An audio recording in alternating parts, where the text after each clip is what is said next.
তিন নম্বর গুনাহ মোচনকারী, পাপ মোচনকারী বিষয় হচ্ছে বেশি বেশি নেকি করা, যেই নেকি গুনাহকে মুছে দেবে। যত নেকি বাড়াবেন গুনাহ তত কমে আসবে, এবং গুনাহ যেগুলো আছেও স্টকে আছে আমল নামে সেগুলোকে মুছে দেবে। সূরা হুদের আয়াত 114-তে আল্লাহ ইরশাদ করেছেন, ইন্নাল হাসানাত ইউযহিবুনা সাইয়্যাত, নিশ্চয়ই নেকিগুলি গুনাহগুলিকে কি করে, ইউযহিবুনা সাইয়্যাত, মুছে নিয়ে চলে যায়, হ্যাঁ, দূর করে দেয়।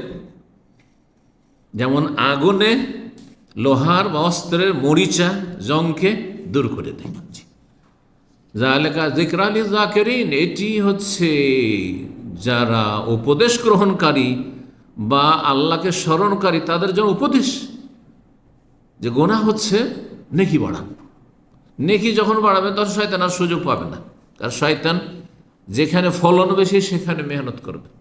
আমরাও তাই করি, কৃষিকাজ যারা করেন, যেই ফসলে অল্প খরচে ফলন বেশি সেটাই করবে। তো শয়তান দেখছে যে একে গুনাহ করেছে, একটা গুনাহ করেছে, এ তো শত শত নেকি করে ফেলছে, তো আপনার পেছনে আর লাগবে না। তো এই বিষয়টি আমি সবসময় বলার চেষ্টা করি, কারণ আমরা সবাই ভুলের সাথে জড়িত।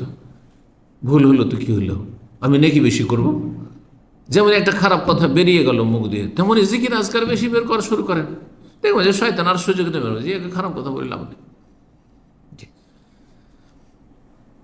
নবী সাল্লাল্লাহু আলাইহি ওয়াসাল্লাম হাদিস আবু দাউদ রয়েছে, মুসনাদ আহমদ, তিরমিজিতে রয়েছে, হাদিসটি আল্লামা আলবানী হাসান। ইত্তাকিল্লাহ হাইসুমা কুনতা, তিনটি বিষয় বলেছে, যেখানে থাকো আল্লাহকে ভয় করো। ও আতবাই সাইয়্যাত আল হাসানা, আর গুনার পরে নেকি করো। গুনাহ হচ্ছে আপনার ধরেন পেশাব পায়খানা ময়লা আবর্জনা, আর নেকি হচ্ছে আপনার পানি, স্বচ্ছ পানির মতো। তাহলে পেশাব পায়খানা শরীরে কাপড়ে লেগে গেলে কি করবেন, তার উপরে পানির প্রয়োজন, পানি দিয়ে ধৌত করবেন, জি, পানি বইয়ে দেবেন, জি। তামহুহা, তাহলে সেই গুনাহগুলিকে মিটিয়ে দেবে, মুছে দেবে।